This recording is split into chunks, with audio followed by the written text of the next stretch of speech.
حضرت ابراہیم علیہ السلام نے اپنے رب سے کہا کہ مجھے دکھا کہ تو کیسے مردوں کو زندہ کرتا ہے۔ اللہ تعالیٰ نے فرمایا کیا تجھے یقین نہیں؟ حضرت ابراہیم علیہ السلام نے کہا کیوں نہیں، مجھے اپنے رب پہ یقین ہے، مگر میں چاہتا ہوں کہ میرے دل کو قرار آ جائے۔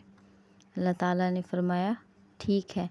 اللہ تعالیٰ نے فرمایا کہ 4 پرندوں کو لے کر ان کو ریزہ ریزہ کر کے ان کے ٹکڑے ٹکڑے کر کے پہاڑوں پر پھینک دو اور ان کے سر اپنے پاس رکھ لو، اور جب تم انہیں آواز دو گے وہ تمہارے پاس دوڑے چلے آئیں گے اور زندہ ہو جائیں گے۔ تو حضرت ابراہیم علیہ السلام ایسے ہی کرنے لگے۔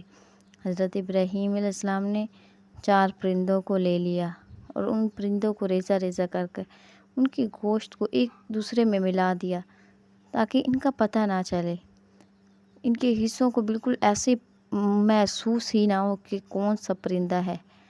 تو ان کے حصوں کو تقسیم کر کے ہر حصے کو ایک ایک پہاڑ پر رکھ دیا۔ تو حضرت ابراہیم علیہ السلام نے حکم کے مطابق ایسے ہی کیا۔ پھر حکم ہوا کہ اب انہیں اپنے رب کے حکم سے آواز دو۔ جب حضرت ابراہیم علیہ السلام نے آواز دی تو ہر گوشت کا حصہ اپنے پرندے کی طرف اڑا، حتیٰ کہ پرندے کا بدن مکمل ہو گیا جس طرح وہ اصلی حالت میں تھے۔ حضرت ابراہیم علیہ السلام نے اس اللہ تعالیٰ کی قدرت کو دیکھا، اس معجزے کو دیکھا، اس کرشمے کو دیکھا، اور حضرت ابراہیم علیہ السلام کی طرف اوپر پرندے اڑتے ہوئے نہیں بلکہ دوڑتے ہوئے آئے۔ حضرت ابراہیم علیہ السلام نے ان کو مشاہدہ فرمایا۔ حضرت ابراہیم علیہ السلام کو حکم ہوا کہ تم ان پرندوں کے سروں کو اپنے ہاتھ میں رکھ لو۔ جب پرندہ دوڑتا ہوا آئے ان کے پاس آتا تو اس کا سر اس کے جسم کے ساتھ رکھتے اور وہ پہلے ہی حالت میں تیار ہو جاتا۔ اللہ کے سوا کوئی عبادت کے لائق نہیں ہے۔ سبحان اللہ۔ حضرت ابراہیم علیہ السلام نے مردہ کو زندہ کرنے کا اللہ کی قدرت کامل پر یقین رکھتے ہیں یہ معجزہ دیکھا۔ انہوں نے چاہا کہ وہ اپنی آنکھوں سے بھی مشاہدہ کریں تاکہ علم میں اضافہ ہو جائے۔ حضرت ابراہیم علیہ السلام کی دعا اللہ نے قبول فرمائی۔ بعض لوگ یہ بھی کہتے ہیں کہ حضرت ابراہیم علیہ السلام کو اللہ پہ یقین نہیں تھا کہ انہوں نے اللہ سے کہا کہ مجھے مردہ کو زندہ کر کے دے۔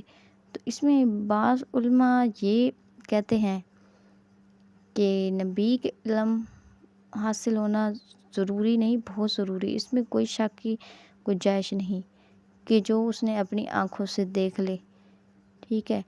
تو اس میں ان کو دل میں ایک قرار تھا، ایک جستجو تھی کہ میں دیکھ لوں۔ تو ایسے کہنے میں کسی کو جواز بھی نہیں ہوگا کہ آپ نے خود مردے کو زندہ ہوتے دیکھا ہے، جو ہمیں علم یا تاکید کر رہے ہیں۔ تو اس بات کو بھی دلائل لیا گیا ہے کافی حد تک۔ اور ایک اور بات کہ اللہ تعالیٰ نے حضرت ابراہیم علیہ السلام فرمایا کہ یہ 4 پرندے لو۔ یہ 4 پرندے ہی کیوں؟ مور، گدھا، مرغ، کوا، ایک ہی پرندہ بھی مردہ کر کے اس کو زندہ کر کے بھی دکھا سکتے تھے، کیونکہ ان چاروں کی خصلت علیحدہ علیحدہ تھی، ٹھیک ہے۔ مور جو ہے وہ اپنی زینت پر، اپنی خوبصورتی پہ ناز کرتا ہے، اور انسان کے لیے دنیاوی زینت کا سامان کیا گیا، انسان بھی ایسے ہی ہے، ٹھیک ہے۔ انسان کو اس سے وہ مشابہ کیا گیا، جس طرح کھانے کی نعمتوں کو استعمال کرنے کا شوقین ہے انسان، گدھا بھی زیادہ کھانے کا شوقین ہے۔ مرغ سے انسانی شہوت اور خواہش لذت کی طرف بھی اشارہ ہے۔ کوا وہ ہے جو انسانی حرص لالچ کی طرف اشارہ ہے۔ سوائے کوے کے رات کو کوئی پرندہ نہیں ہوتا، سخت سردی میں بھی دن کے وقت بھی صرف کوے کی کانکا لگی ہوتی ہے اور وہ باہر نکلتا ہے۔ تو اللہ تعالیٰ نے بتایا ہے کہ وہ ہر چیز پر قادر ہے۔ انسان ان چیزوں میں مست ہو کر دنیا میں گم تو ہو جاتا ہے۔ اللہ تعالیٰ نے ان 4 خصلتوں کو ملا کر حضرت ابراہیم علیہ السلام کو کہا کہ آپ ان کو ریزہ ریزہ کر کے، ٹکڑے ٹکڑے کر کے، ذرے ذرے کر کے پہاڑوں پہ پھینک دے۔ جب آپ آواز دو گے تو یہ آپ کے پاس آئیں گے، پاس آئیں گے، بلکہ دوڑتے ہوئے آئیں گے۔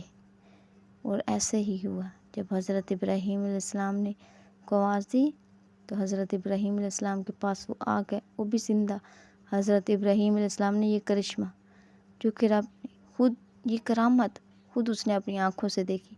اللہ ہر چیز پہ قادر ہے، اللہ جو چاہے کر سکتا ہے۔ اور بعض علماء یہ بھی کہتے ہیں کہ بتاتے ہیں، جیسے بعض لوگ بھی کہتے ہیں کہ جیسے کوئی فوت ہو جائے انہیں بلاتے ہیں کہ وہ ہماری سنتے نہیں ہیں، اس میں پرندوں کو بلایا گیا ہے، پرندوں کی سنی ہے، تو مردوں کو جو بلاتے ہیں وہ کیوں نہیں سنتے؟ جو بھی ختم درود شریف ہم پڑھتے ہیں وہ بھی سنتے ہیں، ان تک پہنچتا ہے۔